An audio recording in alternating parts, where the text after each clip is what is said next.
Hello students, आज हम आपकी बुक का यूनिट नंबर 2 स्टार्ट करने जा रहे हैं, that is genetics and evolution.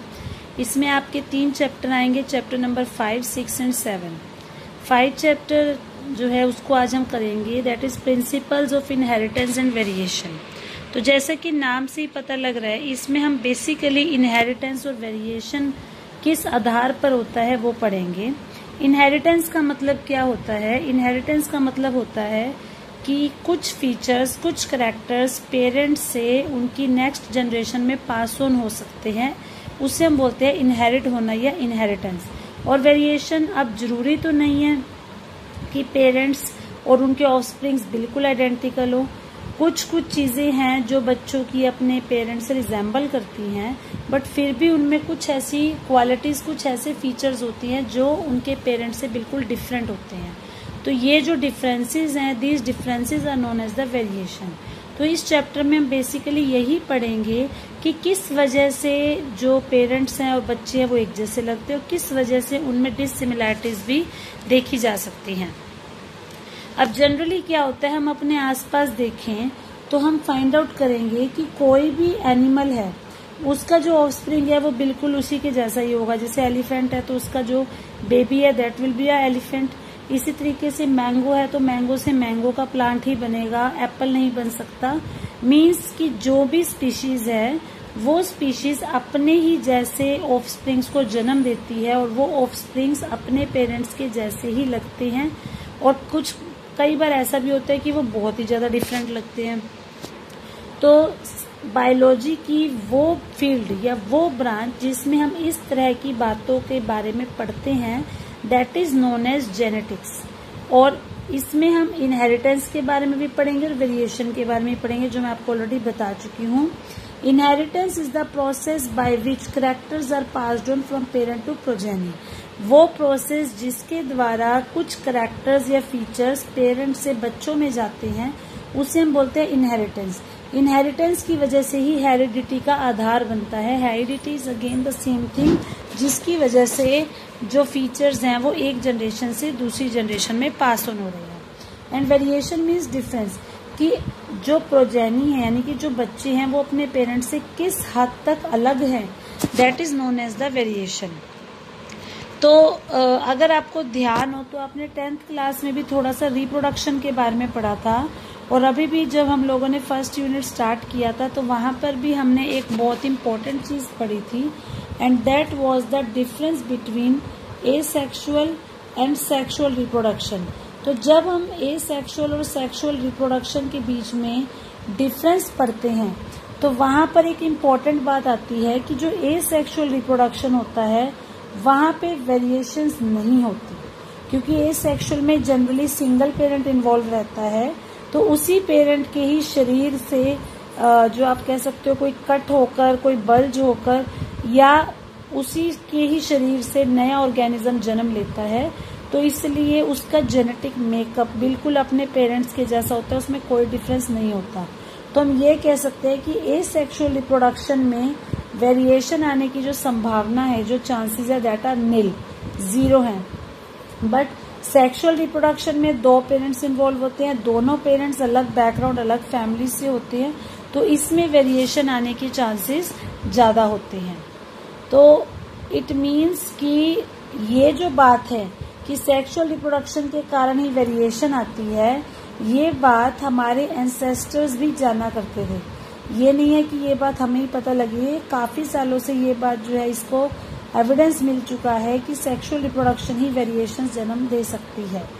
इसी वजह से जो हमारे एंसेस्टर्स थे वो प्लांट्स और एनिमल्स की वाइल्ड पॉपुलेशंस को आपस में ब्रीड करवाते थे, ताकि जो नए ऑर्गेनिज्म बने उसमें उन दोनों के कैरेक्टर्स हैं। क्योंकि हम ब्रीडिंग में भी पढ़ चुके हैं कि ब्रीडिंग में जो हम मेल और फीमेल सिलेक्ट करते हैं वो हम अपने विल के अकॉर्डिंगली लेते हैं। तो हमें पता है कि जब सेक्सुअल रिप्रोडक्शन होगा तो दोनों के कैरेक्टर्स जो है वो ऑफस्प्रिंग्स में आएंगे, और कई बार उसमें ऐसा भी हो सकता है कि कुछ आपको नया या कुछ डिफरेंट देखने को भी मिले। तो जैसे इसमें एग्जाम्पल दिया हुआ है कि पंजाब में जो साहिवाल काउज है वो इसी मेथड से ही जनरेट की गई थी। तो हमारे जो एंसेस्टर्स थे उनको ये तो पता था कि किस तरीके से करैक्टर और वेरिएशंस जाते हैं, बट इसका साइंटिफिक बेस क्या है वो नहीं पता। तो साइंटिफिक लेवल पे देखा जाए तो सबसे पहले जो इनहेरिटेंस की जानकारी दी थी that was given by Roger John Mendel, जिसको आप शॉर्ट में जीजे मेंडल भी बोल सकते हो। और क्योंकि आज हमें जेनेटिक्स के बारे में, इनहेरिटेंस के बारे में सारी जो जानकारी है वो रॉजर मेंडल की वजह से है, so that is why is also known as the father of the genetics. तो रॉजर जॉन मेंडल जो थे उन्होंने अपना सारा जो काम था, जो एक्सपेरिमेंट था वो किया था मटर के पौधे पे, जो आप शायद 10th क्लास में पढ़ के भी आए हो, गार्डन पीपल, जिसका बायोलॉजिकल नेम था पाइसम सटाइवम। तो ये मटर के पौधे पे उन्होंने अपना सारा काम किया था। मतलब कि जितने भी हमें जेनेटिक्स से संबंधित नियम पता है, ये जो भी बातें हमें पता है वो सारी हमें रॉजर जॉन मेंडल ने ही बताई थी। और उनका जो ये एक्सपेरिमेंट था ये 7 साल तक चला था, 1856 से लेकर 1863 तक। और इसी के आधार पर उन्होंने कुछ लॉज ऑफ इनहेरिटेंस दिए थे। तो जनरली उसने 3 लॉज दिए थे। First was the law of dominance, second was the law of independent assortment and third was the law of segregation of characters. तो ये 3 लॉज जो उन्होंने दिए थे, उन्होंने मटर के पौधे पर रिसर्च कर ही ये अपने 3 लॉज दिए थे। और बाद में देखा गया कि हालांकि उन्होंने ये लॉज जो थे प्लांट्स में देखे थे, बट यही सेम लॉज ह्यूमन बीइंग्स में और एनिमल्स में भी लागू हो सकते हैं।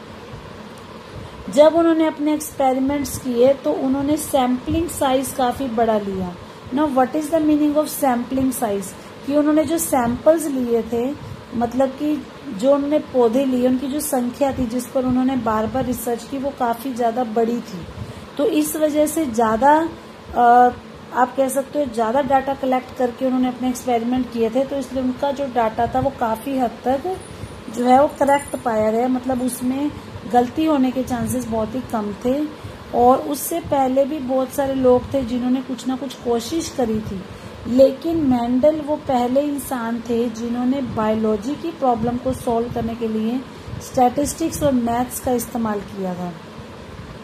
और मेंडल ने जब एक्सपेरिमेंट्स किए मटर के पौधे में, तो उन्होंने वहां पे जो 2 मटर के पौधे लिए, मतलब जिनको उन्होंने पेरेंट बनाया था, वो दोनों पौधे उन्होंने ऐसे लिए जिनके ट्रेड्स ऑपोजिट हो, मतलब कि एक दूसरे से बिल्कुल विपरीत ट्रेड्स वाले उन्होंने पौधे सिलेक्ट किए थे।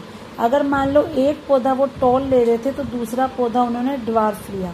इसी तरह से अगर एक पौधा वो येलो सीड वाला ले रहे थे तो दूसरा पौधा उन्होंने ग्रीन सीड वाला लिया। तो इस तरीके से वो ये चीज काफी हद तक फाइंड आउट कर पाए कि जो ये कैरेक्टर्स एक जनरेशन से दूसरे जनरेशन में जा रहे हैं, ये होमोजाइगस होने पे जाते हैं या हेट्रोजाइगस होने पे जाते हैं। अभी हम लेटर ऑन पढ़ेंगे कि what is exactly homozygous and what is heterozygous. तो मेंडल जो थे उन्होंने आगे जाकर आर्टिफिशियल पॉलिनेशन या क्रॉस पॉलिनेशन एक्सपेरिमेंट भी करे, मतलब कि जो पी लाइन्स ऑलरेडी हमारी नेचर में अवेलेबल हैं उनको यूज करके उन्होंने अपने आप से पॉलिनेशन करवाई और फिर देखा कि जो ट्रेट है वो किस तरीके से अगली जनरेशन में जा रहा है। तो मेंडल ने अपने एक्सपेरिमेंट्स करने के लिए 14 पौधे सिलेक्ट किए थे, मतलब आप कह सकते हो 14 मटर के उन्होंने पौधे लिए थे। और ये जो 14 पौधे थे ये पेयर में थे, मतलब आप ये कह सकते हो कि उन्होंने 7 जोड़े लिए थे और हर एक जोड़े में ऑपोजिट ट्रेट थे। अगर एक पौधे में कोई ट्रेट बेहतर है तो दूसरे में बिल्कुल डल कैरेक्टर को लिया गया था। तो टोटल उन्होंने वो कौन कौन से 7 कैरेक्टर्स लिए थे वो आप यहाँ साइड में देख सकते हो। तो अपने एक्सपेरिमेंट करने के लिए उन्होंने जो 7 कैरेक्टर चुने थे वो थी seed shape, seed colour, flower colour, pod shape, pod colour, flower position and stem height. तो इसमें एक ट्रेट उन्होंने लिया था डोमिनेंट और एक ट्रेट उन्होंने लिया था रिसेसिव। अब डोमिनेंट और रिसेसिव का मतलब क्या होता है? डोमिनेंट का मतलब होता है बच्चों जो अपने आप को हर बार दिखाएगा, मतलब आप ये कह सकते हो कि जो दूसरों से ज्यादा बेहतर है उसको कोई फर्क नहीं पड़ता कि उसके सामने रिसेसिव मौजूद है या नहीं है। अगर उसने अपने आप को एक्सप्रेस करना है, अपना प्रभाव दिखाना है, तो वो हमेशा दिखाएगा। बट जो रिसेसिव ट्रेट है ये केवल अपने प्रभाव को उसी टाइम दिखाएगा जब वहाँ पे डोमिनेंट ट्रेट अवेलेबल नहीं होगा। फॉर एग्जाम्पल आप एक सिंपल सा एग्जाम्पल ले सकते हो कि सपोज एक ग्रुप है और उस ग्रुप में काफ़ी सारे लोग हैं जो उसके मेंबर्स हैं, पर उस ग्रुप का जो लीडर है वो एक ही है और वो जो लीडर है वो काफ़ी ज़्यादा पावरफुल है। मतलब आप ये कह सकते हो कि जब वो लीडर मौजूद होता है तो बाकी के जो ग्रुप के मेंबर्स हैं उनकी बोलने की हिम्मत नहीं होती। जो लीडर है वही बोलता है, वही सब करता है और बाकी सब उसको सुनते हैं। तो आप ये कह सकते हो कि ये जो लीडर है वो यहाँ पे डोमिनेट कर रहा है। बट अगर किसी दिन वो लीडर वहाँ पे ना हो तो सारे ही मेंबर्स जो है उनको बोलने का मौका मिल जाएगा, अपनी अपनी बात रखने का मौका मिल जाएगा। तो जो मेंबर्स हैं वो यहाँ पे रिसेसिव हैं, यानी कि डोमिनेंट जो है उसने अपना प्रभाव दिखाना है, उसने बोलना है, उसे इस बात से कोई फर्क नहीं पड़ता कि वो अकेला है या उसके सामने सब खड़े हैं। बट जो रिसेसिव ट्रेट है वो सिर्फ तभी अपना प्रभाव दिखाएगा जब वहाँ पे डोमिनेंट ट्रेट अवेलेबल नहीं होगा। तो मटर के पौधे में ज़्यादातर जो पौधे थे उनकी जो सीड थी वो राउंड थी, बट कुछ पौधे थे जिनकी सीड जो है रिंकल्ड थी, यानी कि जिसमें थोड़ा सा दबा हुआ था। इसी तरह से जो सीड का कलर था वो जनरली येलो होता था, कुछ हाथ थे जिनका ग्रीन था। फ्लावर का कलर वायलेट होता है, कुछ थे जो वाइट थे। पोड शेप यानी कि जो मटर का छिलका होता है, शेप जो थी ज़्यादातर भरे हुए थे, कुछ ऐसे थे जो दबे हुए हों। पोड का कलर भी जनरली ग्रीन था, लेकिन कुछ थे जिनका येलो था। फ्लावर की जो पोजीशन है वो एक्सियल थी। एक्सियल मतलब कि एक पर्टिकुलर एक्सिस पे फ्लावर्स थे, बट कुछ ऐसे थे जो टर्मिनल यानी कि एंड में जाके ग्रो कर रहे थे। और जो प्लांट की हाइट थी वो जनरली टॉल थी, कुछ हाथ पौधे थे जो ड्वार्फ थे। तो इन 7 कैरेक्टर्स को आधार बनाकर मेंडल ने अपने सारे एक्सपेरिमेंट्स किए थे। तो यहाँ पर यही जो अभी ऊपर डायग्रामेटिकली आपको दिखाया गया है उसी चीज़ को यहाँ पर टेबल के रूप में भी दर्शाया गया है कि कौन कौन से कैरेक्टर्स मेंडल ने चुने थे और उन कैरेक्टर्स में कौन कौन से डोमिनेंट और रिसेसिव ट्रेट मौजूद थे। और फिर उसके बाद उन्होंने ये बताया कि जब रिप्रोडक्शन होता है तो एक जनरेशन से दूसरे जनरेशन में इनहेरिटेंस होता है, मतलब कैरेक्टर्स जाते हैं। तो ये जो कैरेक्टर्स जाते हैं इन कैरेक्टर्स को पास ऑन करने के लिए जो जीन है वो रिस्पॉन्सिबल होती है। तो मेंडल ने अपने एक्सपेरिमेंट्स करने के लिए अलग अलग तरह के क्रॉस किए थे। एक उन्होंने किया था मोनो हाइब्रिड क्रॉस, एक उन्होंने किया था ड्राई हाइब्रिड क्रॉस, एक उन्होंने किया था ट्राई हाइब्रिड क्रॉस। अब ये जो अलग अलग टाइप के क्रॉस है इनमें क्या डिफरेंस होता है? देखो, मोनो का मतलब होता है एक। तो आप ये कह सकते हो कि जब हम किसी एक्सपेरिमेंट को करते वक्त एक समय पर केवल एक ही कैरेक्टर को स्टडी कर रहे हैं तो that will be a monohybrid cross. Dihybrid cross का मतलब होता है जब आप एक टाइम पे 2 कैरेक्टर्स को स्टडी करते हो। और ट्राई हाइब्रिड क्रॉस का मतलब होता है जब एक टाइम पर 3 कैरेक्टर्स को स्टडी किया जा सकता है। तो मेंडल ने सबसे पहले मोनो हाइब्रिड क्रॉस किया था क्योंकि यहाँ पर वो ये दिखाना चाहते थे कि एक सिंगल जीन किस तरीके से इनहेरिट होती है। तो उन्होंने यहाँ पर 2 पौधे चुने। एक पौधा उन्होंने लिया था टॉल और एक पौधा उन्होंने लिया था ड्वार्फ। जो टॉल वाला पौधा था उसको उन्होंने रिप्रेजेंट किया था कैपिटल टी से, और जो ड्वार्फ पौधा था उसको उन्होंने रिप्रेजेंट किया था स्मॉल टी से। तो क्या हुआ, उन दोनों में जब क्रॉस पॉलिनेशन हुई तो जो सबसे पहली पीढ़ी बनी that is known as the first generation, उसे आप फीलियल 1 या F1 भी बोल सकते हो। तो उसने ये देखा कि पहली जनरेशन में जितने भी प्लांट्स उसको मिले थे वो सभी टॉल थे, उनमें से कोई भी ड्वार्फ नहीं था। फिर उसके बाद जो ये F1 जनरेशन में उनको मिला था इसको उसने दोबारा से F1 वाले के साथ ही, मतलब जो प्रोजेनी मिली है उसी प्रोजेनी की आपस में जब फर्टिलाइजेशन करवाई तो वहां पर उन्होंने देखा कि जो सेकंड जनरेशन बनी थी F2 उसमें टोटल अगर 4 पौधे बने हैं तो 4 में से 3 पौधे टॉल थे बट एक पौधा जो है वो ड्वार्फ था।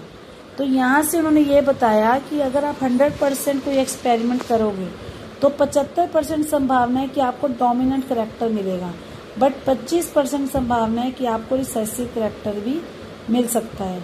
यही एक्सपेरिमेंट फिर उन्होंने बार बार रिपीट किया और हर बार वो इसी कंक्लूजन पे पहुंचे कि जो पहली जनरेशन मिली थी और जो सेकंड जनरेशन थी उनमें किसी भी तरह की ब्लेंडिंग नहीं थी। ब्लेंडिंग का मतलब मिक्सचर नहीं था। या तो पौधा बना बिल्कुल लंबा या वो पौधा बना बिल्कुल छोटा। ऐसी कोई संभावना नहीं हुई कि उन दोनों के बीच की हाइट का कोई पौधा बना हो, मतलब उनके बीच में कोई मिक्सिंग या ब्लेंडिंग नहीं देखी गई। चाहे वो F1 पीढ़ी थी या F2, हर पीढ़ी में उनको पेरेंट्स वाले ही कॉम्बिनेशन मिले। F1 पीढ़ी में सारे पौधे टॉल मिले और F2 जनरेशन में 3 पौधे टॉल मिले लेकिन एक पौधा ड्वार्फ मिला।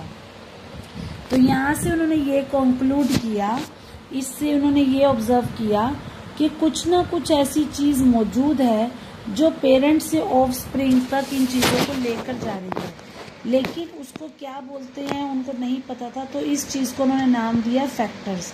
लेकिन बाद में ये जो फैक्टर्स थे इनको नाम चेंज करके जीन बना दिया गया। तो यहाँ से ये कहा गया कि जो जीन्स हैं these are the units of inheritance, कि वो सबसे छोटा यूनिट जो एक जनरेशन से दूसरी जनरेशन में कैरेक्टर्स को लेकर जा रहा है, दैट इज द जीन। और जीन जो है वो अलग अलग, आप कह सकते हो अलग अलग प्लांट में अलग अलग ट्रेड्स को रिप्रेजेंट करते हैं। जैसे कि जो टॉलनेस और ड्वार्फ है, देखा जाए तो दोनों कैरेक्टर सेम है, लेकिन टॉल के लिए अलग जीन है और ड्वार्फ के लिए अलग जीन है। तो मतलब जब कंट्रास्टिंग यानी कि दो ऑपोजिट ट्रेड्स होते हैं, उन ऑपोजिट ट्रेड्स के लिए जो जीन कोड करती हैं उन जीन को हम बोल देते हैं एलील्स। यानी कि आप ये कह सकते हो एक ही जीन की दो अलग अलग फॉर्म्स को हम एलील बोल सकते हैं। तो एक एलील थी जो टॉलनेस के लिए थी और एक एलील थी जो ड्वार्फनेस के लिए थी। तो अगर हम अल्फाबेटिकल सिंबल्स की हेल्प से इस क्रॉस को दिखाएं तो आप ऐसे कह सकते हो कि टॉल वाले को हमने कैपिटल टी ले लिया और ड्वार्फ वाले को स्मॉल टी ले लिया। तो जब इसकी पहली पीढ़ी बनी F1 तो इसमें एक कैपिटल टी आया और एक स्मॉल टी आया। बट अभी मैंने आपको बताया था डोमिनेंट वाला अपने आप को हर एक टाइम एक्सप्रेस करेगा, उसे इस बात से कोई फर्क नहीं पड़ता कि वो अकेला है या उसके सामने कोई है। तो इसलिए F1 पीढ़ी में जो ऑर्गेनिज्म बने वो सब टॉल थे। फिर उसने इसी F1 पीढ़ी को जब दोबारा इसी के साथ क्रॉस किया तो उसको 4 कॉम्बिनेशन मिले। एक था दोनों कैपिटल टी, 2 कॉम्बिनेशन थे जहाँ पर एक कैपिटल एक स्मॉल था और एक कॉम्बिनेशन था जहाँ दोनों के दोनों स्मॉल टी थे। तो पहले 3 में क्योंकि एक कैपिटल टी मौजूद है तो चाहे वो आपका होमोजाइगस यानी कि दोनों एक जैसे हों या हेट्रोजाइगस चाहे दोनों अलग अलग हो, अगर आपका एक भी वहाँ पे कैपिटल टी मौजूद है तो इसका मतलब आपका ट्रेड डोमिनेंट है और वो अपने आप को एक्सप्रेस करेगा। इसलिए 3 पौधे जो उसको मिले थे दैट वर टॉल। लेकिन एक पौधा ऐसा था जिसमें दोनों स्मॉल टी थे यानी कि रिसेसिव ट्रेड था, सो दैट वाज ड्वार्फ। तो यहाँ से उन्होंने ये बताया कि ये जो कैपिटल टी और स्मॉल टी हम दिखा रहे हैं ये हमारे प्लांट का जीनोटाइप है और जो टॉल और ड्वार्फ है वो फिनोटाइप है। मतलब आप ये कह सकते हो कि जो चीज़ आप देख सकते हो, ऑब्जर्व कर सकते हो, वो तो कहलाती है फिनोटाइप, लेकिन जिस चीज़ को आप देख नहीं रहे, जिसको आप लिख रहे हो, दैट इज़ द जीनोटाइप यानी कि जो उसका जेनेटिक मेकअप है। तो यहाँ से मेंडल ने ये बताया कि जो टॉल है that is a dominant character और जो ड्वार्फ है that is a recessive character. और जो यहाँ पे उसको रेशो मिला था दैट वाज 3:1। इसको उसने पुन्नेट स्क्वायर की हेल्प से भी रिप्रेजेंट किया था। पुन्नेट स्क्वायर मतलब अगर आप स्क्वायर बनाकर भी इसको दिखाना चाहो तो आप इस तरीके से दिखा सकते हो। तो यहाँ से उसने अपना फर्स्ट लॉ दिया था that was the law of dominance. तो लॉ ऑफ डोमिनेंस यही कहता है कि अगर आपके पास कोई जीन है तो उस जीन के 2 एलील्स होंगे जो 2 ऑपोजिट कैरेक्टर्स को रिप्रेजेंट करेंगे, एक डोमिनेंट और एक रिसेसिव। तो जो डोमिनेंट कैरेक्टर है वो हमेशा अपने आप को एक्सप्रेस करेगा, बट जो रिसेसिव कैरेक्टर है वो सिर्फ अपने आप को तभी एक्सप्रेस कर पाएगा जब वहाँ पे डोमिनेंट कैरेक्टर मौजूद ना हो। तो इस एग्जाम्पल में आप ये कह सकते हो कि जो टॉलनेस है that is a dominant trait और जो ड्वार्फनेस है that is a recessive trait. तो अगले लेक्चर में हम मेंडल के बाकी 2 लॉज के बारे में भी पढ़ेंगे।